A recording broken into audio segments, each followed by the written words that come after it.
Bismillahirrahmanirrahim. Assalamualaikum warahmatullahi wabarakatuh. Rabbi shrah li sadri wa yassir li amri wahlul 'uqdatam min lisani yafqahu qawli. Baiklah, pada kesempatan kali ini kita akan bahas materi PAI kelas 10 semester genap yang berjudul Larangan Mendekati Zina.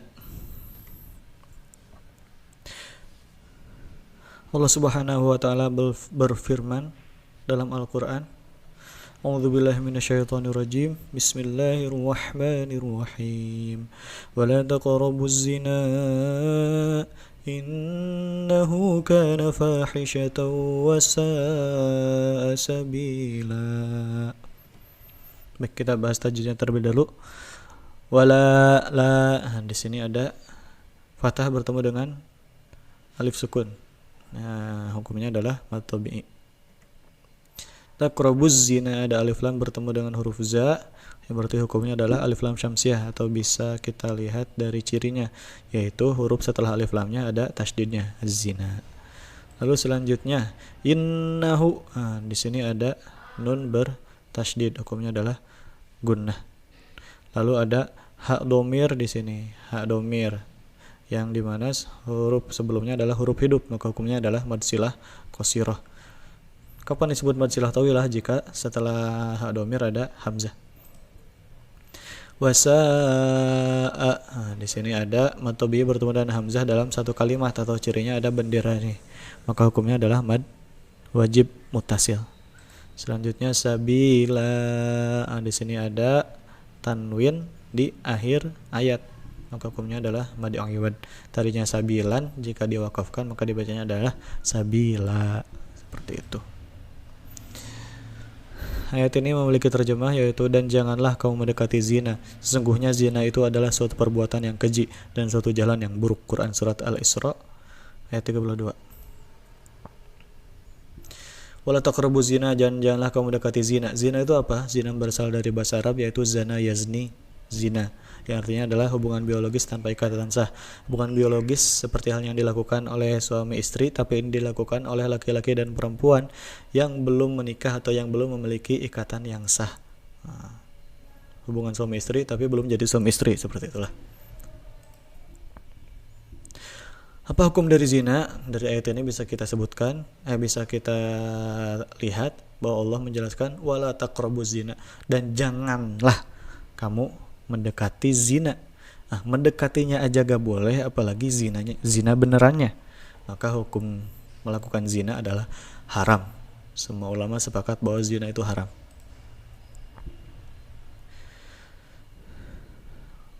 Bahkan Rasul bersabda dalam sebuah hadis, "Man kana yu'minu billah wal yawmil akhir fala yakhluwanna bi imra'atin laisa ma'aha mahramin minha fa inna thalithahuma syaitan." Dan janganlah maka yu'minu billah wal yawmil akhir, barang siapa yang beriman kepada Allah dan hari akhir, fala yakhluwanna bi imra'atin, maka janganlah berduaan dengan seorang wanita laisa ma'aha mahramin, tanpa adanya mahram dari si wanita tersebut.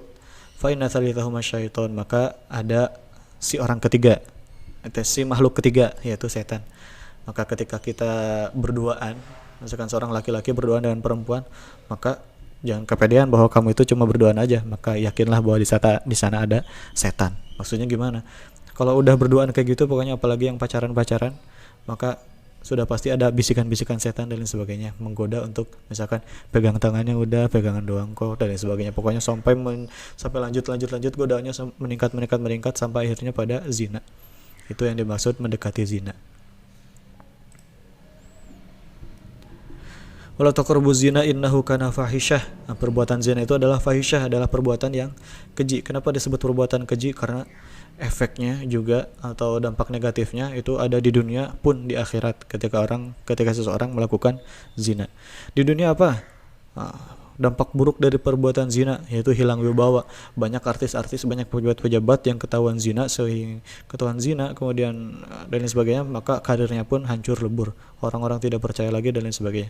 Hilang wibawanya. Juga melakukan zina itu akan membawakan penyakit seperti HIV dan lain sebagainya, HIV, AIDS dan lain sebagainya, penyakit kelamin. Kenapa? Karena berhubungan dengan orang sembarangan lah, istilahnya kayak gitu. Lalu Jika seseorang melakukan zina, laki-laki dan perempuan melakukan zina, kemudian lahirlah si anak, maka si anak ini nasabnya tidak jelas. Kenapa? Karena tidak bisa si anak ini dinasabkan kepada bapaknya, tidak bisa bin bapaknya misalkan. Misalkan si A bin B tidak bisa, maka dia gak tahu ini anak siapa. Nasabnya tidak jelas. Efek dari nasab yang tidak jelas yaitu apa? Pernikahannya tidak bisa diwali. Misalkan anaknya ini anak perempuan, pernikahannya tidak bisa diwalikan oleh bapaknya, maka harus dari pemerintah. Juga jika orang tuanya meninggal, anak ini tidak mendapat warisan dan sebagainya. Pokoknya tidak bisa dinasabkan kepada bapaknya. Juga di akhirat, seorang yang melakukan zina itu akan mendapat laknat Allah. Jelas-jelas Allah itu udah ngelarang ya, tapi masih diperbuat, maka Allah akan melaknat orang tersebut. Kemudian hisabnya jelek. Ketika nanti sebelum menyeberangi Shiratal Mustaqim, ketika di mizan ditimbang amal, misalkan kita suka sholat, zakat dan lain sebagainya, numpuk nih timbangan kebaikan, tiba-tiba gejret jatuh ke timbangan yang buruk. Kenapa? Karena kita berbuat zina, misalkan sering pacaran dan sebagainya. Maka langsung jatuh timbangannya ke timbangan yang jelek, maka seorang itu akan menyesal, tapi penyesalan saat itu tidak akan berguna lagi. Juga orang yang melakukan zina itu akan mendapatkan siksaan di neraka.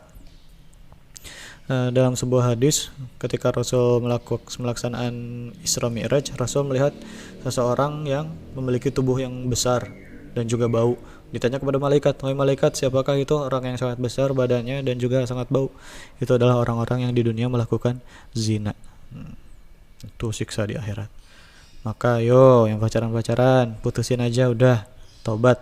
Yuk tobat sama-sama. Wasa asabila, dan zina itu adalah jalan yang buruk. Jalan yang buruk buat apa? Buat untuk melangsungkan kehidupan manusia, untuk bereproduksi.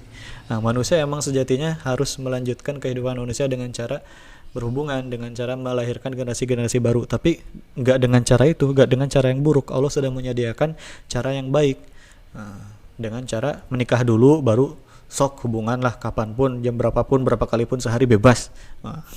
Kalau zina nggak boleh, jangan sampai melakukan zina sama sekali, karena itu adalah jalan yang buruk untuk melanjutkan keberlangsungan hidup manusia. Itu jalan yang buruk. Dimisalkan Allah udah nyediain daging yang enak nih, udah matang, tinggal dimakan. Tapi kamu malah milih makan daging yang busuk, yang udah cacingan. Itu ibarat orang yang zina. Allah udah ngasih cara nih yang baik-baik, nikah dulu sok, habis itu mah udah bebas lah mau ngapain juga, misalkan sama istri kamu mau diapain juga sok. Tapi kamu malah milih zina, malah milih daging yang busuk, malah milih jalan yang buruk. Itu peribaratannya.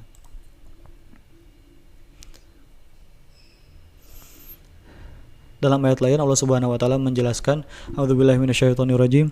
Bismillahirrahmanirrahim. Az-zaniyatu waz-zani fajlidu kulla wahidin minhuma mi'ata jaldah wa la ta'khudhukum bihima ra'fatun fi dinillahi in kuntum tu'minuna billahi wal yawmil akhir wal yashhad a'dzabahuma ta'ifatun minal mu'minin. Kita bahas dulu tajwidnya.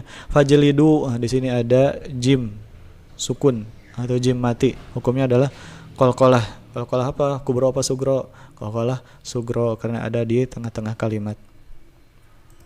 Selanjutnya minhuma, di sini ada nun sukun bertemu dengan ha, hukumnya adalah izhar. Itu nunnya dibaca jelas. Minhuma, tidak dimasukkan, tidak jadi mihuma, enggak. Lalu ta'khudhukum bi, di sini ada mim sukun bertemu ba, maka hukumnya adalah ikhfa syafawi. Fi dinillahi, di sini ada lafaz Allah, tapi karena sebelum lafaz Allah ada huruf berharokat kasrah, maka dibacanya lam tifis atau tarkik. Dinillahi, tidak dinillahi, enggak, dinillahi. Selanjutnya kuntum kuntum, di sini ada nun sukun bertemu ta, hukumnya ikhfa. Lalu ada mim sukun bertemu ta, hukumnya adalah izhar syafawi. Wal yau, di sini ada wal, ada alif lam bertemu dengan ya, maka hukumnya adalah alif lam qamariyah. Karena ada alif lam bertemu ya, maka la-nya dibaca jelas wal ya, tidak dimasukkan ke huruf selanjutnya wai ya, enggak. Atau cirinya di atas lamnya ada sukunnya, itu alif lam qamariyah. Ta'ifatum minal mu'minin. Mad arid lis sukun karena ada mad tabi'i sebelum huruf terakhir dan diwakafkan. Arti dari Quran surat An-Nur ayat 2 ini adalah perempuan dan laki-laki yang berzina, maka deralah tiap-tiap seorang dari keduanya 100 kali dera. Dan janganlah belas kasihan kepada keduanya mencegah kamu untuk menjalankan agama Allah jika kamu beriman kepada Allah dan hari akhirat. Dan hendaklah pelaksanaan hukuman mereka disaksikan oleh sekumpulan orang-orang beriman. An-Nur ayat 2. Dalam ayat tadi dijelaskan hukuman terhadap orang-orang yang melakukan zina. Tapi Rasul menjelaskan lebih rincinya dalam sebuah hadis bahwa hukuman atau orang yang melakukan zina ini dibagi dua, yaitu zina muhsan dan zina ghair muhsan. Zina ghair muhsan itu orang yang melakukan zinanya belum menikah, belum pernah menikah, masih jomblo, masih lajang, masih jomblo, lalu dia berzina, maka dia masuk ke kategori zina ghair muhsan. Sedangkan udah nikah tapi tetap zina, maka dia masuk ke kategori zina muhsan. Hukuman bagi zina ghair muhsan atau yang belum nikah lalu dia berbuat zina adalah dicambuk 100 kali atau didera 100 kali, kemudian diasingkan, dikeluarkan dari tempat dia tinggal. Dicambuk 100 kali. Sedangkan orang yang muhson, orang yang sudah nikah tapi dia melakukan zina dengan orang lain, bukan dengan istrinya. Kalau dengan istrinya bukan zina. Orang yang sudah menikah kemudian dia melakukan zina dengan orang lain, maka hukumannya adalah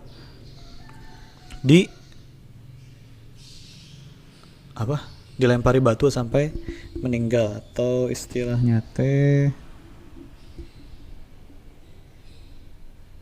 dirajam. Orang yang sudah menikah, orang yang melakukan zina muhson atau sudah menikah lalu dia berzina, maka hukumannya adalah dirajam. Dirajam itu badannya dimasukin ke dalam tanah, sisa kepalanya nongol di atas tanah lalu dilempari dengan batu. Bukan batu yang gede. Kalau batu gede mah sekali lempar mati. Enggak. Tapi batu yang sedang dilempari terus sampai mati. Dan hukuman keduanya ini dicambuk dan juga dilempari batu dilakukan di tempat yang banyak orang lewat atau di tempat yang ramai. Fal yashhad adzabahuma ta'ifatun minal mu'minin. Dan hukuman terhadap keduanya, terhadap orang yang melakukan zina, harus dilaksanakan di tempat orang yang bisa lihat, bukan di tempat tertutup. Itu hukuman bagi orang yang melakukan zina. Maka nauzubillah ya, jangan sampai kita melakukan zina, karena hukumannya ini sangat berat di dunia ini. Masih mending gitu ya. Misalkan hukuman di dunia ini masih mending, misalkan dilempar sampai mati, kan ada akhirnya mati. Sedangkan jika kita gak melakukan zina, kemudian gak taubat, dan terus saja melakukan zina, kita gak tobat-tobat, merasa gak ketahuan nih, terus saja melakukan zina, kemudian meninggal dan gak sempat taubat. Misalkan hukumannya sama, misalkan dilempari batu sampai meninggal, masuk neraka dilempari batu sama malaikat sampai meninggal. Tapi apakah selesai? Enggak. Setelah hancur kepalanya, dibangkitkan lagi, dijadikan lagi, diutuhkan lagi, lalu dilempar lagi, misalkan dengan batu yang gede, malaikat ini kuat angkat batu segede apa, dilempar lagi ke kamu, misalkan hancur badan kamu, tulang-tulangnya keluar, usus berceceran dan lain sebagainya. Selesai? Enggak, dijadikan lagi, diutuhkan lagi badan kamu, dan terus seperti itu. Tapi apakah sakitnya hilang? Enggak, sakitnya tetap terasa, dan sakit itu akan terus-menerus dirasakan oleh manusia yang mendapat siksaan Allah di neraka. Nauzubillahi min dzalik. Karena beratnya hukuman bagi orang melakukan zina, maka saksi atau orang-orang yang menjadi saksi atas perbuatan zina seseorang itu ketat juga syaratnya. Yang pertama, harus 4 orang laki-laki. Saksinya harus 4 orang laki-laki. Ada perempuannya, ada 3 orang laki-laki, 1 perempuan, nggak bisa jadi saksi orang telah melakukan zina. Harus 4 orang laki-laki. Dan juga si 4 orang laki-laki ini harus melihat secara langsung, nggak bisa dari kata orang, nggak bisa. Harus melihat secara langsung perbuatan zina si pelaku tersebut. Harus melihat secara langsung. Juga kesaksiannya harus sama. Misalkan dari keempat laki-laki ini kesaksiannya harus sama. Jangan misalkan 3 orang mengatakan kayak gini, mereka kayak gini, kemudian kata 1 orang lagi mereka kayak gini, kayak gitu. Ternyata beda kesaksiannya, maka gugur, nggak bisa diterima kesaksian 4 orang tadi karena ada kesaksian yang berbeda. Kemudian saksi tersebut harus sumpah, benar-benar bersumpah bahwa melihat si pelaku telah melakukan zina. Si A telah melakukan zina dengan si B, misalkan bersumpah. Misalkan dalam hal sumpah ini bisa juga dilakukan oleh suami dan istri. Misalkan suami menuduh istrinya berzina, tapi tidak bisa mendatangkan saksi karena cuma dia yang tahu. Si suami ini bisa bersumpah atas nama Allah bahwa istrinya ini melakukan zina. Bersumpah 4 kali. Bersumpah 4 kali, dan sumpah yang kelima bersumpah bahwa laknat Allah atas dirinya jika istri saya ternyata tidak berzina dan saya berbohong, kata suami tersebut. Tapi si istri juga bisa menolak, tuduhan suaminya yang menuduh dirinya zina. Si istri juga bisa menolak dengan cara bersumpah sebanyak 4 kali, juga ditambah sumpah yang kelima bahwa laknat Allah atas dirinya jika ternyata si istri ini benar-benar melakukan zina dan suaminya gak bohong, ternyata si istrinya ini yang bohong. Seperti itu namanya li'an. Kalau udah melakukan li'an ini, keduanya harus bercerai dan tidak bisa menikah lagi sama sekali, tidak bisa bersatu lagi. Itu tentang sumpah. Lalu harus ada pengakuan juga. Setelah ada saksi, kemudian ada sumpah, si pelaku juga harus sampai mengaku. Kemudian setelah mengaku harus ada dokumen, baik itu tertulis, jadi si pelakunya nulis dan lain sebagainya, tanda tangan, seperti itu. Itu proses pelaksanaan hukuman terhadap pelaku zina yang sesuai syariat. Kemudian bagaimana cara kita untuk mencegah dari kita melakukan perbuatan zina atau bahkan mendekati zina? Pertama, jaga pergaulan yang sehat. Jadi kalau bisa udahlah, jangan sering-sering main sama lawan jenis. Misalkan ya udah main laki-laki sama laki-laki, main aja sana, main bola dan lain sebagainya, seru-seruan, cewek sama cewek, main Barbie, main rumah-rumahan dan lain sebagainya. Udah kayak gitu aja, nggak perlu misalkan ada ceweknya di dalam kelompok cowok, nggak perlu. Apalagi kalau cuma berdua, satu laki-laki satu perempuan, udah gitu doang lah. Itu bahaya. Jaga pergaulan sehat. Kemudian yang kedua adalah menjaga aurat. Kita harus senantiasa menjaga aurat, karena kalau kita membuka aurat itu akan membuka salah satu celah bagi masuknya setan untuk menggoda lawan jenis kita.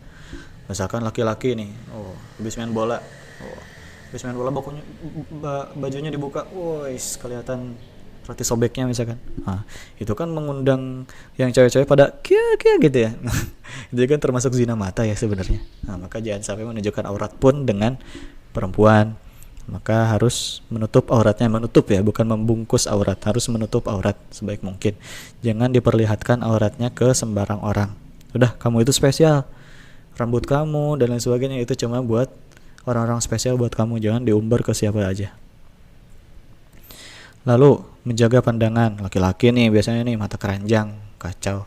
Jangan mata keranjang, jaga pandangannya, tundukkan pandangannya. Jangan misalkan kamu lagi bawa motor misalkan, di depan ada ibu-ibu bawa motor misalkan, teteh-teteh bawa motor misalkan, teteh-tetehnya pakainya kurang tertutup, kamu liatin, kamu ikutin terus di belakang, padahal kamu sebenarnya biasanya ngebut sulap salib, tapi enaknya di sini misalkan, ngikutin terus di belakangnya. Aduh, jangan, harus menjaga pandangan. Juga menjaga kehormatan diri sendiri, karena yang bisa menjaga kehormatan diri sendiri adalah diri kamu sendiri. Kemudian sibukkan dengan aktivitas-aktivitas positif, olahraga dan lain sebagainya, main game gak apa-apa, tapi jangan keseringan main gamenya, belajar, jangan lupa main game doang, belajar enggak, jangan sampai. Sibukkan dengan kegiatan-kegiatan positif, ikuti pengajian misalkan dan lain sebagainya, jangan lupa sholat. Dan juga berpuasa, karena kata Rasul, puasa dapat menahan hawa nafsu. Itu, maka perbanyak puasa. Kok kamu puasa? Puasa apaan? Puasa menjaga hawa nafsu misalkan. Ya kayak gitu gak apa-apa, puasa Senin Kamis, puasa Daud dan sebagainya, atau puasa tiap hari gak apa-apa kalau gak lapar mah. Gitu. Baik, sekian dari saya, mohon maaf jika ada kesalahan. Wabillahi taufiq wal hidayah. Wassalamualaikum warahmatullahi wabarakatuh.